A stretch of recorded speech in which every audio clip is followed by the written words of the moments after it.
ഇതാണ് എൻ്റെ daily driver Volkswagen Polo 2012 model വണ്ടിയാണ് ഇത്. ഇതിൻ്റെ മെയിൻ ഇഷ്യൂ എന്താണെന്ന് ചോദിച്ചാൽ ഓക്സോ ബ്ലൂടൂത്ത് സപ്പോർട്ട് ചെയ്യില്ല. ഞാനാണെങ്കിൽ 2 മണിക്കൂർ എല്ലാ ദിവസവും യാത്ര ചെയ്യുന്ന ഒരാളാണ്. സോ ഇതിനുള്ളൊരു സൊല്യൂഷനാണ് ഈ പ്രൊഡക്റ്റ്. നിങ്ങൾ വെറുതെ കാർ ബ്ലൂടൂത്ത് FM ട്രാൻസ്മിറ്റർ എന്ന് സെർച്ച് ചെയ്താൽ മതി. ഇത് പല കമ്പനികളുടെയും പ്രൊഡക്ട്സ് കിട്ടും. ഞാനിവിടെ യൂസ് ചെയ്യുന്നത് പോട്ടോണിക്സ് ഓട്ടോ 10 കാർ ബ്ലൂടൂത്ത് റിസീവർ എന്ന മോഡലാണ്. ഇത് പവർ ഓൺ ചെയ്ത് കഴിഞ്ഞാൽ ഇതിൻ്റെ ഡിസ്പ്ലേയിൽ ഒരു FM ഫ്രീക്വൻസി കാണിക്കും. ഈ സെയിം ഫ്രീക്വൻസിയിലേക്ക് തന്നെ നമ്മുടെ ഇൻഫോർടൈൻമെൻറ്റ് സിസ്റ്റം ട്യൂൺ ചെയ്ത് വയ്ക്കുക. ഈ ഡിവൈസും മൊബൈലിലെ ബ്ലൂടൂത്തുമായിട്ട് പെയർ ആവുന്നു. സോ ബേസിക്കലി മൊബൈലിൽ നിന്ന് ബ്ലൂടൂത്ത് സിഗ്നൽസ് പോവും.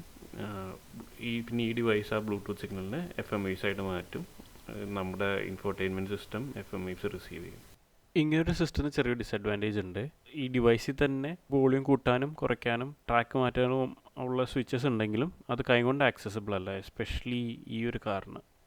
സോ ബേസിക്കലി ഫോൺ കയ്യിലെടുത്ത് ട്രാക്ക് മാറ്റേണ്ടി വരും. വേറൊരു ഇഷ്യൂ എന്താണെന്ന് വെച്ചാൽ വണ്ടി പെട്ടെന്ന് ഓഫായി പോകണമെങ്കിലോ നമ്മൾ ഇൻഫോർടൈൻമെൻറ്റ് സിസ്റ്റം ഓഫാക്കാണ്ട് കീ വരാണെങ്കിലോ ചെറിയ രീതിയിൽ ഒരു എരമ്പൽ വരും.